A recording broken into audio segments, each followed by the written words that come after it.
President Trump now suggesting he plans to continue renovating the Kennedy Center, despite a federal judge ruling the planned renovations must stop and his name must be removed. After the ruling last week, President Trump said he had no interest in continuing what could only be a hopeless journey into Never Never Land. Yesterday, the Kennedy Center's general counsel ordered staff to remove President Donald Trump's name from the building by June 12th. Before we get into today's explosive story, make sure you hit that like button, subscribe to the channel, and turn on notifications so you never miss our latest political updates. The battle over the Kennedy Center is quickly becoming about much more than a building or a name. It's raising bigger questions about presidential power, the role of the courts, and where the limits of government authority should be drawn. Stay with us, because the debate you're about to hear touches on issues that could have long-lasting implications far beyond Washington. And don't forget to share your thoughts in the comments below, because your opinion matters. The administration was in court trying to get permission to continue with the ballroom construction. The DOJ argued that no court would have the power to order Trump to tear down the ballroom. When did it become impossible for courts to stop this project? I think it would have been improper to enjoin it even on day one. So this is really something that can't be stopped in courts. It can only be stopped by Congress. I think that's right. All right, my panel is back. Elliot Williams. Yes, that's ludicrous. I don't know what the question was, but I will tell you the answer is that is ludicrous, that is incorrect. It just, one can support the idea of the White House having a ballroom. It can be something that is a welcome addition to the East. Fine. However, the courts have the power to enjoin actions by Congress and the president. That is how our courts have worked from the beginning. That's not about the activism of courts or anything else. The idea that somehow the president has unilateral authority that cannot be checked by the federal courts is it's just incorrect. And it's not, I'm not stating an opinion here. This is not a feeling or a vibe. That is simply how the separation of powers work in the country. That is incorrect.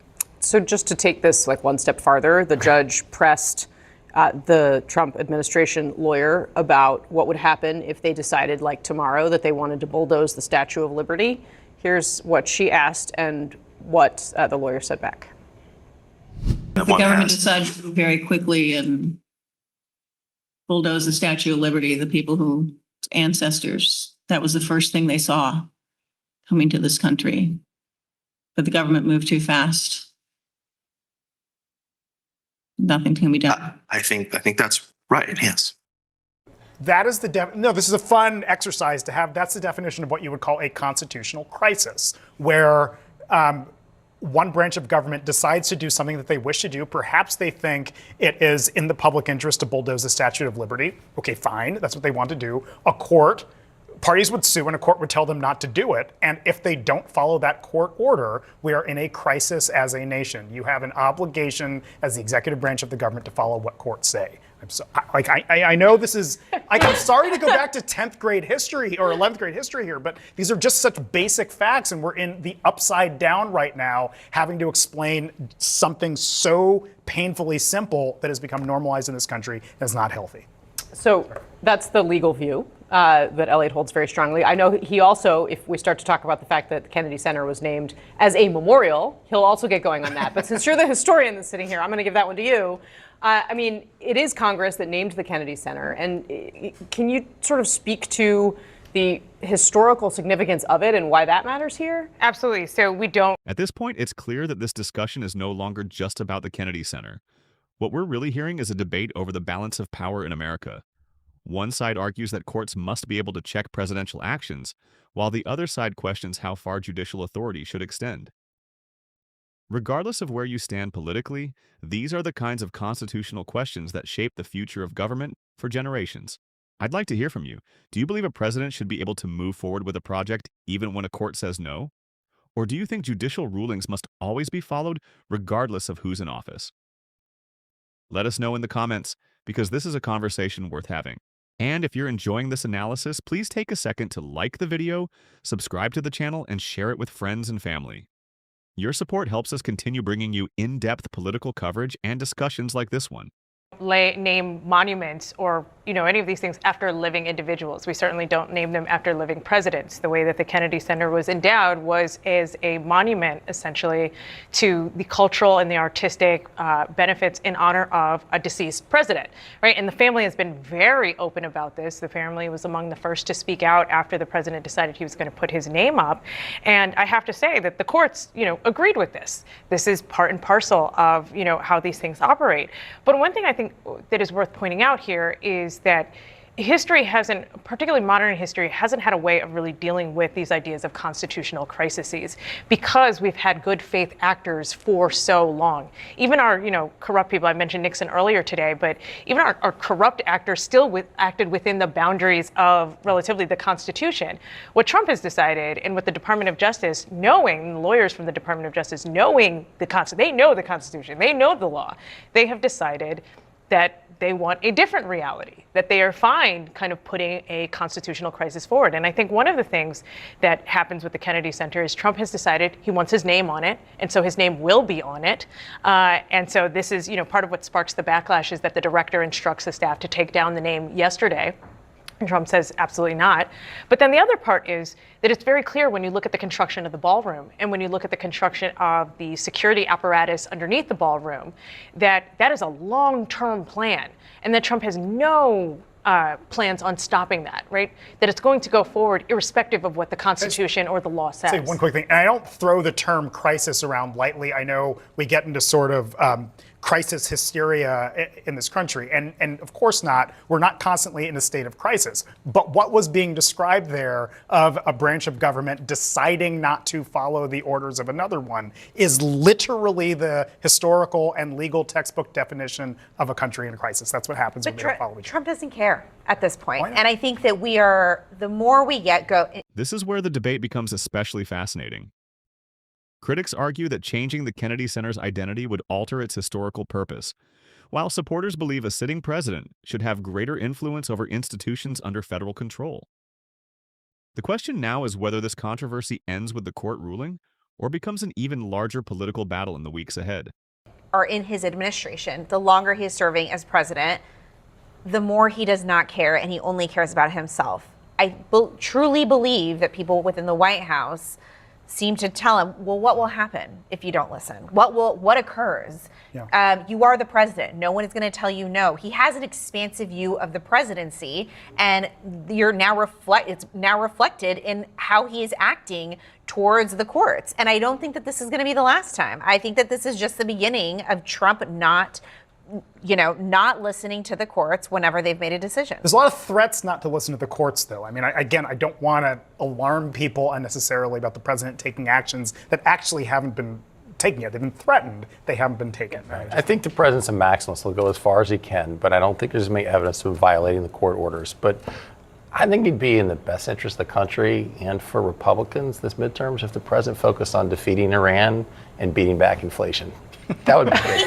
He doesn't care about the midterms. I don't know if you heard that. On message, Mark Short. I don't know if you heard that, but to me it seems like Donald Trump not only does not care about the midterms, but he's actively sabotaging I didn't say it. I believe as long as he's not on the ballot, he doesn't care as much. But I'm telling you, it would be better interest for the country and for Republicans if his focus was there. Mark has said a lot by not saying a lot. Put it that way, all right? Well, you had said that you were going to grab a pickaxe to take Trump's name off of the building once he left the White House. I guess you will not be doing that. It's your reaction to this court decision. It sounds like I won't be needing to because it's going to be done for me. But I thank all the people who offered to come and hold the ladder for me. But, imagine the Trump Lincoln Memorial or the Trump Washington Monument or the Trump Tomb of the Unknown Soldier.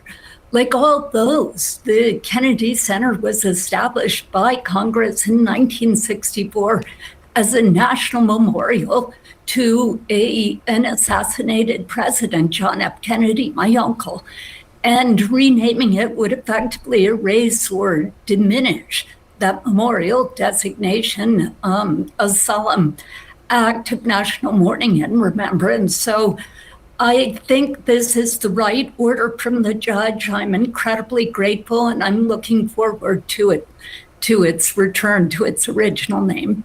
I wonder how you expect President Trump to be involved moving forward, because he did, as we heard moments ago, stress he is the chairman, and he talked about spending money to renovate the Kennedy Center and, to do some work on it. It is a big building. Of course, a big building does require maintenance, no doubt.